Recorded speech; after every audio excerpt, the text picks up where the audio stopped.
আসসালামু আলাইকুম, রিয়াজ টেক টিউবে আপনাদেরকে স্বাগতম। আজ আমি আপনাদেরকে দেখাবো কিভাবে ফ্রি ডাউনলোড ম্যানেজার ইনস্টল করতে হয়। আমরা গুগলে চলে আসব, তারপর এখানে আমরা লিখব ফ্রি ডাউনলোড ম্যানেজার। আমরা ফ্রি ডাউনলোড ম্যানেজার থেকে এই ডাউনলোড অপশনে ক্লিক করব। আমরা উইন্ডোজের জন্য free download manager set up করব। তো এখান থেকে আমরা ডাউনলোডে ক্লিক করব। আমাদের যদি কম্পিউটার 64 বিটের হয় তাহলে আমরা এই উপরেরটি ডাউনলোড করব, আর আমাদের কম্পিউটার যদি 32 বিটের হয় তাহলে আমরা এই নিচেরটি ডাউনলোড করব। তারপর এটাকে আমি ডাউনলোডের এখানে সেভ করব। আমরা দেখতে পাচ্ছি ফ্রি ডাউনলোড ম্যানেজার পুরো ডাউনলোড হয়ে গেছে।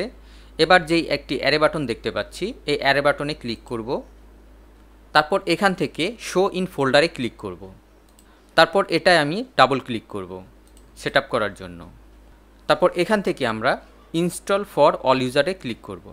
তারপর আমরা নেক্সটে ক্লিক করব।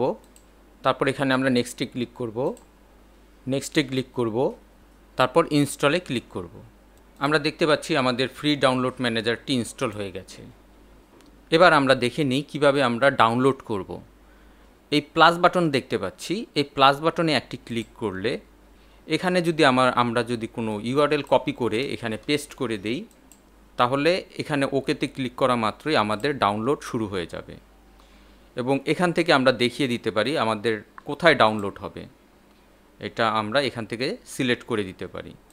তারপর এখানে আমরা ডাউনলোডে ক্লিক করব। এরপর আমরা যদি কোনো টরেন্ট সাইট ডাউনলোড করতে যাই তাহলে এই প্লাস বাটনে ক্লিক করে যেখানে আমার টরেন্ট ফাইলটি আছে এই 3 ডটে ক্লিক করে, যেমন আমি ডেস্কটপ থেকে এই টরেন্ট ফাইল এটি দেখিয়ে দিচ্ছি। এটি একটি টরেন্ট ফাইল, আপনারা দেখতে পাচ্ছেন .torrent। এই ফাইলটি আমরা ওপেন করব। আপনারা দেখতে পাচ্ছেন অ্যাডোবি ফটোশপের 2020 এর একটি টরেন্ট ফাইল আমি ডাউনলোডে ক্লিক করলেই ডাউনলোড শুরু হয়ে যাবে। তো এভাবে আপনারা খুব সহজেই এই ফ্রি ডাউনলোড ম্যানেজার দিয়ে আপনারা ডাউনলোড করতে পারবেন। তো আজ এ পর্যন্তই। নেক্সট ভিডিও দেখার আমন্ত্রণ রইল। খোদা হাফেজ।